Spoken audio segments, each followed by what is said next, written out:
Hello and welcome. Today, we'll delve deeply into why all classical therapy schools appear to be equally effective.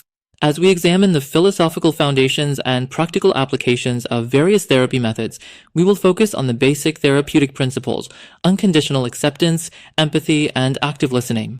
Our aim is to question whether psychological problems are truly illnesses or merely changes, and to uncover what really determines the effectiveness of therapies.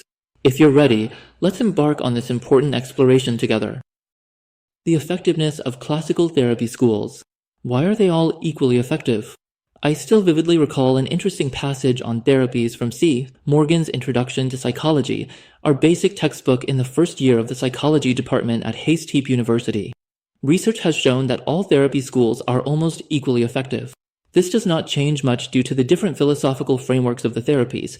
It means that the outcome in question is determined by the fundamental therapeutic principles common to all therapies, such as unconditional acceptance, empathy, and active listening. That one therapy technique emphasizes the subconscious, while another focuses entirely on cognitions, automatic thoughts, etc., is not sufficient to yield different results. This is an extremely thought-provoking fact. Once you aim at the wrong target, firing a pistol or a rifle makes little difference. If different philosophical frameworks are not enough to achieve varied outcomes, it is only natural to think that some basic issues common to all of them serve the same result. In other words, the problem is not whether the weapon in our hand is a pistol or a rifle, but rather where the aim is directed and where it is not. All therapy schools set out on their path with major conceptual and theoretical problems. They all accept psychological problems as illnesses.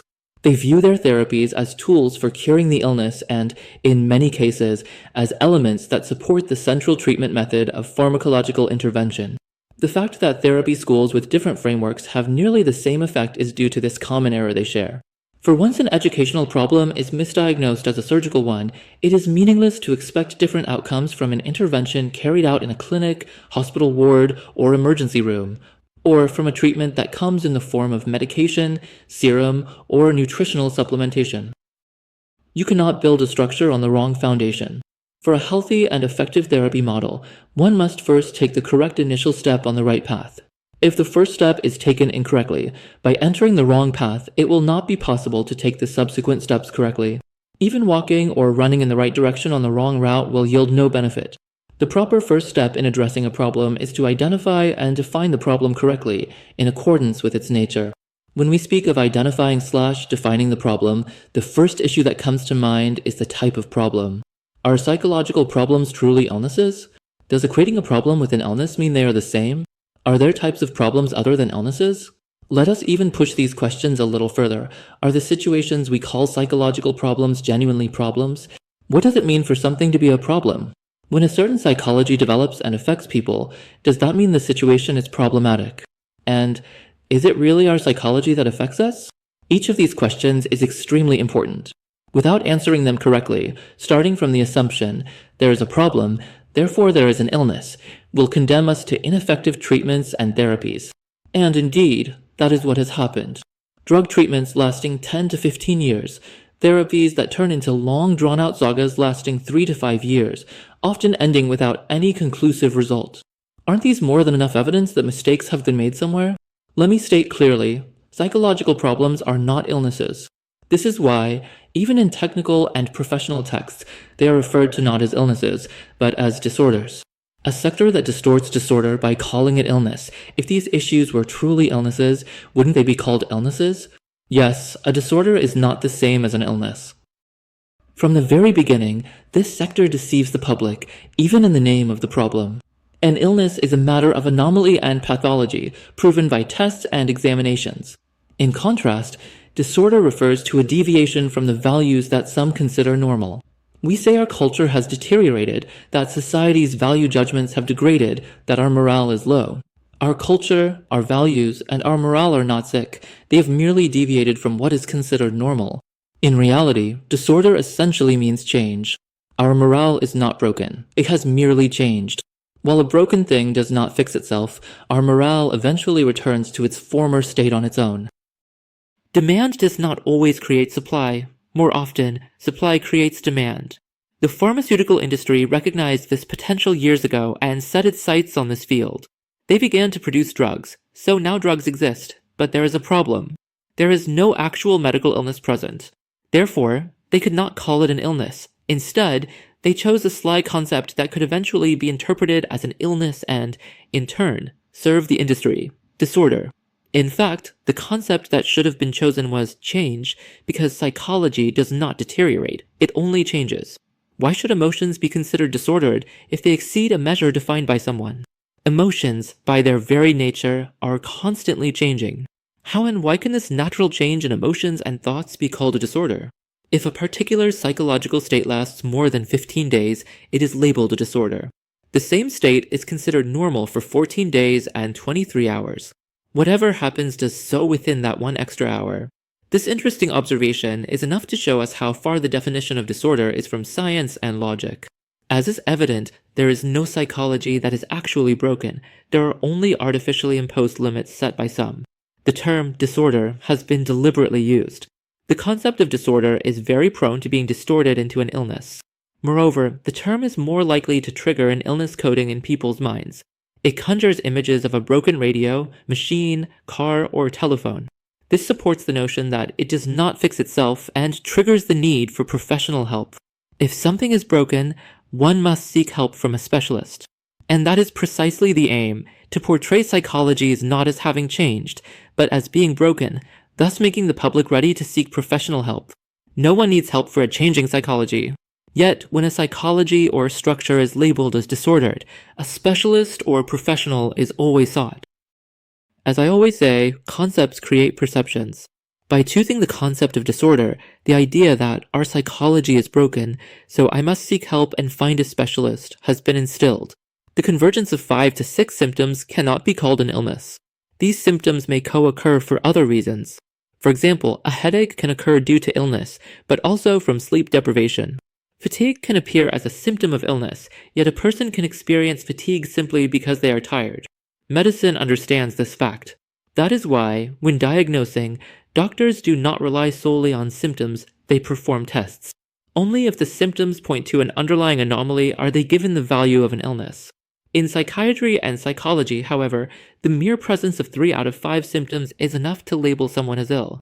Deterioration of daily functioning is accepted as another fundamental diagnostic criterion. Yet, this is not a scientific and objective measure of whether a psychology is disordered or ill. Almost anything can affect daily functioning, say, an intense feeling of longing or an average feeling of hatred. Can we then claim there is a longing illness or a hatred disorder? Does the pain of losing a child not affect daily life? Winter also affects daily life. Could we then label winter as a natural illness/disorder? If being affected were a proper criterion for labeling something as disordered, then we would have to consider the burning pain from a hot chili as a disorder or poisoning. Yet, pain is neither a breakdown nor poisoning. It is, like sweetness, simply a flavor. Every emotion is just that, an emotion. A little emotion is still emotion, and a lot is still emotion. Considering a little as normal and a lot as disordered is merely a ploy of the industry. When the intensity of an emotion increases, its nature does not change. A small amount of love is still love. A large amount is still love. A little fear is fear. Much fear is still fear. This applies equally to our other basic emotions such as distress, sadness, and anxiety. A mild flu is still a flu, and a severe one is still a flu. Just because a flu is experienced more intensely does not mean it has become cancer.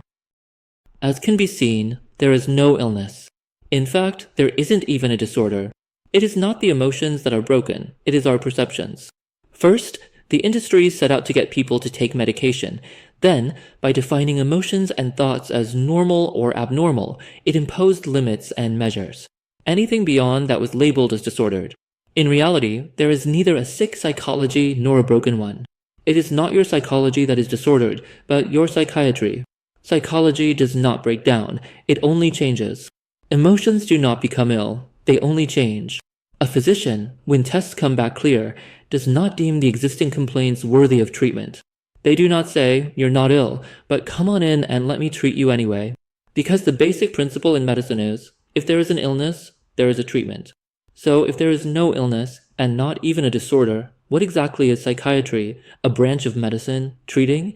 This is the real reason behind the long, drawn-out saga of psychologies. If you label an educational problem as an infection, you would seek the remedy not at school, but in a clinic. The diagnosis determines the approach. In that case, you would use antibiotics instead of textbooks. Not only do you fail to resolve the issue, you end up further feeding and prolonging the process. For every blow that does not kill only feeds the problem further. The industry makes this grave mistake. And when the remedy fails, they view the issue as one of insufficient medication quantity or dosage, as if applying irrelevant, and thus ineffective, treatments weren't enough. For years, they have reduced treatment solely to medication. They give water instead of food to a hungry person and reduce the service they offer to nothing more than water. Then, by framing the problem as one of medication and dosage, they change the drug, which most of the time merely means changing its commercial name. People then believe that the drug has actually changed. This exploitation continues for 3 to 5 years. Because people trust psychiatry, they trust that it operates on the basis of medicine and science, leveraging the high credibility of both. Moreover, most of its practitioners are quite confident, clad in white coats with goat beards. The lie of illness that psychiatry has embraced regarding the very name of the problem has caused a shift in the axis of mental health support. It has introduced irrelevant, and thus ineffective, treatments. Under the guise of treatment, it has actually left the masses untreated. It has led to years of unnecessary drug use, causing many to suffer from numerous side effects. It has fostered unwarranted illness perceptions and the belief that I am ill. This, in turn, has resulted in countries allocating their limited resources to irrelevant and ineffective treatments. We've reached the end of our video. Today, we address the common underlying issues and misrepresentations concerning psychological problems that are present in classical therapy schools. This perspective, that psychology is not an illness, but rather a change, allows us to reevaluate therapeutic approaches and treatment processes. I hope this analysis has offered you new insights. Thank you for watching, and don't forget to subscribe to our channel and like the video to stay informed about similar content. Until our next video, I wish you good health.